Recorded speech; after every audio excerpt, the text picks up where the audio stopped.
Good morning, welcome back to Breakfast Television. A sad and tragic day here at City, as Drew Kozub, as you may have witnessed, was killed in a horrible incident earlier as trying to demonstrate. He's back from the dead. What?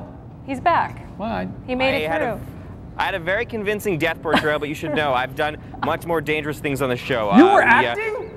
No, that was all acting. I've lived through worse. Whoa. I bathed an elephant, I ziplined through the Pembina Valley, and I once interrupted Courtney when she was YouTubing cute puppy videos. Yeah, that's a no-no. So I've survived much more dangerous than getting stabbed. Although this is a real knife that we're using for Shakespeare in the Ruins, because in movies there's a lot of shortcuts to do a death scene, but in live theater you got to do it just right so it's convincing to the audience. Well, we're glad that you've not only had obviously those acting skills and those near brushes with death, but some help along the way as well. Remarkable, really. Yes. You guys would miss me way too much, so don't worry. I'm going to take good care of myself because Andrew is an absolute pro, and you are the fight captain. So could you explain exactly what your job is in the production? Sure. Well, we have a choreographer who comes in and sets up all the fights, but before every show, I have to make sure everybody runs through them a couple of times. We start slow and then work our way up to speed, just so nobody gets hurt. Now, in your version of Julius Caesar, there's a lot of scandal, and there may or may not be some assassinations and deaths. I don't want to ruin too much,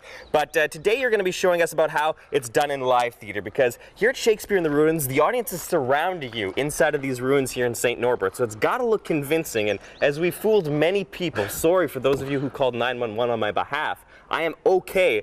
You can make it look really, really good if you do it right. That's correct. There's a few things you need to know. Number one is hiding things from the audience, which we won't do right now. We'll show the camera. Whoa, this is like magic unveiled. Yeah. But what I'm going to do is I'm going to stab in with the blade. We'll just do the same cut here, right onto your side. And then instead of stabbing you, I'll lay it flat. And then as the actor, what would I do? Well, you're the one who sells the death. Okay. So as it hits you, you have to make a loud noise, feel it puncture you, and then take the blade from my hands.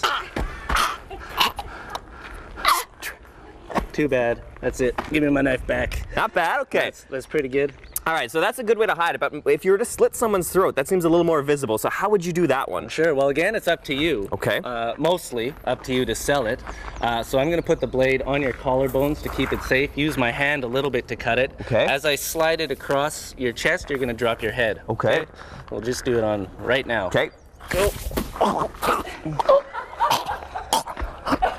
You need a high level of trust. It's actually a little scary. I mean, we just met each other. Yeah. But we bonded. We bonded through this knifing incident. So if you're having some problems with your friends or your... Actually, no, wait, hang on. That's bad advice. Bad advice. But some good advice would be to check out Shakespeare in the Ruins. A great venue, a great show. We got a preview tonight, but opening night officially kicks off tomorrow. Help us understand what the experience is like, taking in live theater in such beautiful surroundings.